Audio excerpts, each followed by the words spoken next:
Bryan, early signing day right around the corner. As we come down the stretch for Nebraska, what's maybe the biggest headline for you as early signing day is coming up here quickly? Well, I would have told you before today, be on the flip watch, but now maybe you're still on the flip watch but for other reasons. So let's maybe talk around, the whole Tony White news for now, and just say, I think that there's, possibly 3 recruits that Nebraska could still be in a position to flip. You have Cortez Mills, the Oklahoma commitment, you have Chase Lofton, the Florida State commitment, and you have Aiden Manatee, the Cal commitment to safety. I kind of put those in order of what I think are the most likely to happen to the least likely to happen. I just think that, when Manatee didn't show up for the Wisconsin game and he went out to Cal that weekend, it might have kind of closed the door for him being a Husker. But information this weekend kind of indicated that maybe the door was still open. We'll have to see what kind of happens there. And then, Chase Lofton, it's a really interesting one to kind of watch. I know he's still committed to Florida State. I know he took the visit to Nebraska. I know there's at least one SEC, maybe possibly a couple SEC schools that are kind of sniffing around on him still. I just am getting a sinking feeling like more and more like it's not going to be for Nebraska, with him. But again, door's still open. We'll see what happens there. And then Cortez Mills. Now I actually got news about Mills on Saturday morning that was pretty positive. I double checked it with the national guys. The national guys kind of confirmed it and flushed it out. And then by Sunday, I think we were all kind of putting in our predictions for him to flip. I would say that comes, probably tomorrow, maybe Wednesday could be a signing day decision. And then obviously you got Michael Terry. That'd be probably story number 2 with signing day is named Michael Terry. Now, to kind of throw everybody into a tizzy, he was wearing Nebraska gloves at his game on Friday night, which has got to get everybody, pretty excited about it. I have talked to some folks that still feel like Nebraska is very much in position there with him. I've talked to another very good source that kind of feels exactly opposite. I don't know which way to kind of go on this one. I'm just going to be totally honest with everybody out there, but I think that there are some deep down desires there for Terry to want to play early. And I think he knows he could do that at Nebraska. So we'll keep an eye on that one in San Antonio. I'm not 100% sure. I don't really, not even 100% sure. I don't even know what side I would have to kind of flip on the side of the coin right now. I think it's kind of at those odds. And for Nebraska fans that maybe aren't familiar or have forgotten, Mills is more an outside guy and Michael Terry's a slot inside guy, right? Mills is a guy I think that they could do so many different things with. He may be the best 50-50 wide receiver I've ever seen. I mean, I think the ball in the air to him, in fact, I think the odds are better that he comes down with it better than 50-50. I mean, he just has this aggressive way of going up and just taking the ball away. He's not overly tall. He's a 6-foot guy. I mean, so he's got some inches like on a Ja'Cory Barney, for example, but he's, not an overly big guy, like 165, 170 as well. He is going to be a great, a great receiver that can do stuff, can stretch the field, can do stuff underneath, create separation, do stuff in tight windows and make big plays out of it. While Terry is a guy that even was getting told by like Oregon that they could see him almost playing like as a hybrid tight end. He's a bigger dude. I've compared him to Deebo Samuel. And if everybody watched Deebo last night, Deebo is put together. And that is exactly how Michael Terry is. He has got that. He's got that frame. He's got that. He's filled out already. He's about 225 pounds. And he's just a tremendous athlete that could, play from quarterback to running back to wide receiver to tight end. I mean, he could do a little bit of everything. I think he could even punt if you wanted him to. So, but yeah, Michael Terry's gonna be the one guy I think I don't have a great understanding there on that one yet, and I think everybody's kind of in the same boat. Nebraska does potentially need a punter, right, with Brian Buschini leaving. So, hey, Michael Terry, doors open. There you go. Something like that. You did mention Chase Lofton 50-50, not sure which way it's leaning. Bryan, I would have said about a week ago that after Bear Tenney decommitted, that reopened the door maybe for Chase Lofton, right? Just trade those two guys out. What went into the Bear Tenney decision to decommit from Nebraska? Yeah, that's a toughie, right? I mean, Bear, underneath the previous style with Satterfield, was really seen more as a true inline tight end, right? Next to the offensive tackle, hand in the dirt, kind of guy that can go out there and really seal the edge, maybe kind of do some things, in some space, to kind of get free and become a receiver. I mean, Bear Tenney has great athleticism. He has a video still up on his Twitter, I think, of him running like 20 or 21 miles an hour. I mean, the dude can move, but I mean, he's 6'5", about 265 pounds right now. And there's just like, if you're looking at like Holgerson's offense, and you've seen it now for a few weeks, just don't see that kind of guy, out there in the offense doing the thing. Now there's obviously a role for that. There's obviously a role for that somewhere else in somebody else's offense. It's just not playing for Holgerson. And I think that's really the part where, it kind of came to, you can't play tight end here anymore, but if you want to be an offensive tackle, we're willing to go ahead and keep rolling the dice with you a little bit. And he declined.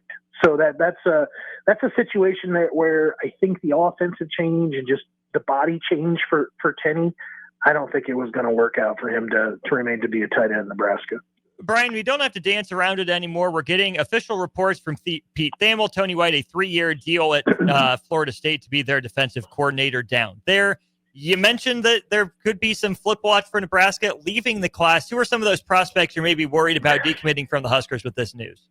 I don't know about worried necessarily, but there's obviously one guy that really comes to mind before all of them, and it's Malcolm Simpson. Malcolm Simpson and Coach Knighton, who's also been rumored to kind of be going along with Coach White. I think that he had just a tremendous kind of feel for the Nebraska defense and how they saw him kind of as that Swiss Army, knife, kind of very versatile defensive lineman that can kind of move inside to outside. And Coach Knighton actually even comparing, Simpson's skill set to his own. And I think that was like the highest form of flattery because, Knighton's played at that NFL level. And I think that's obviously where these guys want to hear about how they're compared to and what the end goal could kind of be. So, and Malcolm, as we know, very desirable recruit. Texas has been kind of keeping him warm all the way down the stretch. So, it'll be interesting to see what kind of happens as a result of this with Knighton. If anything else kind of follows. I mean, I talked to Dawson Merritt earlier today. He just wasn't interested in commenting because he just didn't know enough, and I totally get that. I mean, and people are kind of concerned now because of, maybe there are some other guys that will leave as a result, but I have to have the feeling here, just based on the fact that the Coach Rule has had to kind of address the Tony White, possible head coaching rumors now for over a year, that he's had a plan.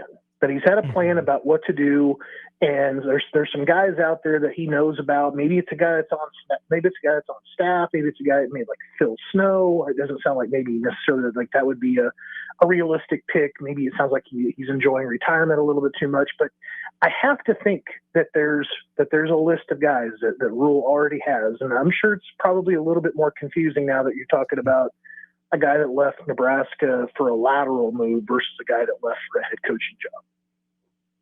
Lateral in terms of position, is Florida Right. State the job itself a step up for Nebraska, or is Florida State as an institution lateral from Nebraska in your eyes right now? Dude, they went 2-10. I mean, look, I'm going to start out there because, and I put this on the board, and I don't think it was taken very well, but a year ago, Florida State was upset that they got left out of the college football playoff. Mm-hmm. They really felt like they had it. They really thought that they were one of the top 4 teams in the country. They went from there to 2-10. How does that happen? And I don't think people are asking that question enough. I don't think people really understand it enough. How you go from being, number 4, number 5 last year to basically not even winning that many games. So I don't know. I mean, this could either be like the greatest move that Tony White makes because it's going to be such a short-term move because Norvell gets fired, or, you know, it potentially does have like a lot of upside because there's talent to work with. It's a better state, you know, not even arguably to kind of recruit from. It's a better place to kind of have a set up camp around.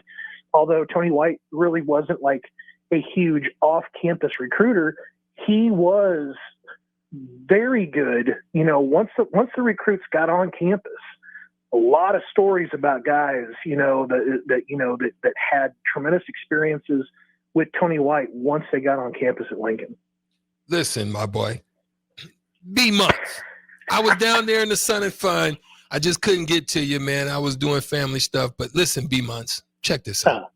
Yeah.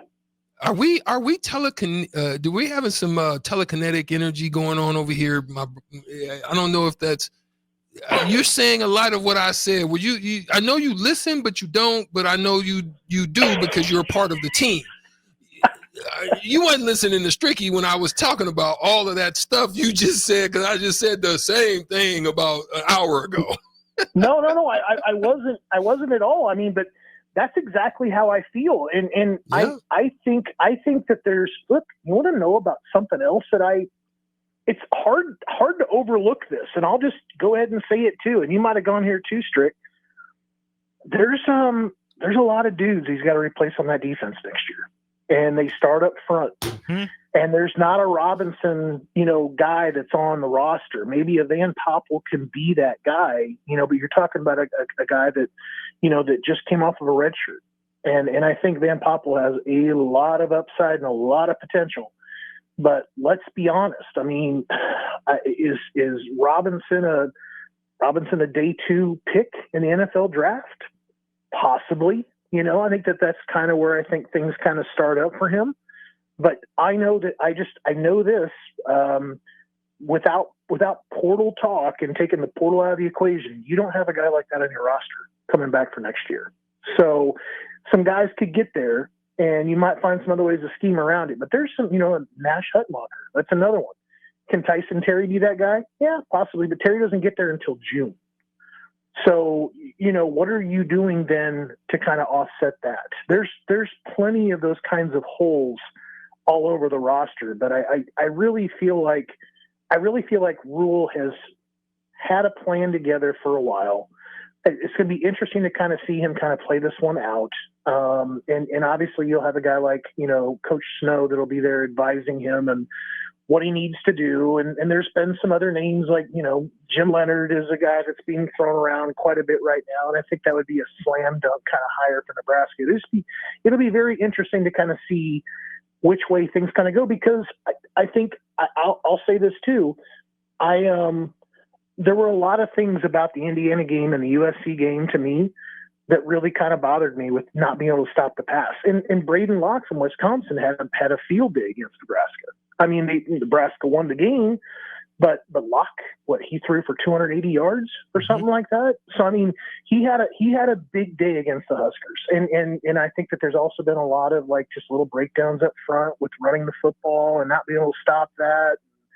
Yeah, I just it's interesting times around that space, and we'll see what Matt Rule's got up his sleeve. A couple more really quickly for you here, Brian. Jamari Butler into the portal as well, so that's the 3 starting linemen gone for Nebraska. There you go. Cam Lenhart, Prince Mill, Uman Mielon. Seems like big gets for Nebraska to get back and retain on campus at the very least after last season. Yep. Now I wonder a little bit about their future. Maybe refresh people. What does the defensive line class in 2025 look like for Nebraska with early signing day coming up? Maybe those guys won't be expected to play early, but you always need to build depth at that position. What's the D-line class look like right now? I really like the 2025 commitment group for the defensive linemen. I said that earlier on the board too. I mean, start with Malcolm Simpson, who I already brought up before, who can play. You know, he can play in the A gap. He can move out to the C gap. He's really got some versatility to him. He's got great length. He's a basketball player, so he's got some athletic ability that typically you don't see from guys that play at that spot. Kate Pedshock from North Dakota. Probably more of a 4 to a 5 technique, kind of a defensive end. 4-star guy though to on 3. I mean, love his motor. Absolutely love his motor. In fact, he plays offensive tackle, and I've actually pulled up his film as an offensive player and showed my son, who's an offensive tackle, a freshman, and said, that's how you play the position. That kid, Petshot, gets after it. He's an absolute monster. You got Tyson Terry, that's obviously the local guy that's going to be more of an interior guy, probably more of a Hutmacher kind of clone. And I'm not just saying that because they both wrestle. I'm saying that because they look very similar statue-wise. So, and maybe like a Sean Hammerbeck. Hammerbeck could play defensive line, I suppose, but I think he's really more of an offensive tackle guy. Fair enough. The only other question I have for you when it comes to this 2025 recruiting class, Bryan, is this class a bunch of guys that is going to line up and shake Iowa's hands, or are they going to refuse the handshake? I think that, I think that this rivalry is for real. I told Steve Sipple on his way home from Iowa, I said, this thing really seems to be taking on Nebraska, Colorado kind of hatred. And I don't think that I don't necessarily agree with not shaking hands, but at the same time, I wouldn't. I'm not opposed to them not doing it either. It's a huge rivalry game. I mean, if you beat me at the end of the game and you want to shake my hand and I think, everything was fair and square, whatever, we'll shake it up. I'll see you next year. But going into it at that moment, probably one of the most emotional, parts of that leading into the game, at the coin toss, eyeball to eyeball with those guys. I don't necessarily disagree with them not extending their hand at all. I really don't. I mean, that's just the competitive nature in me and understanding what that rivalry actually probably is like. And again, if you're going to do it, just make sure you back it up next time. That's the next part of this, right? I mean, I think for those that say it's okay not to shake, I think it also is totally fair that the people that want to criticize, Nebraska considering this much of a rivalry just because Nebraska's lack of success playing against Iowa, in the recent years. So I get it. I totally get it.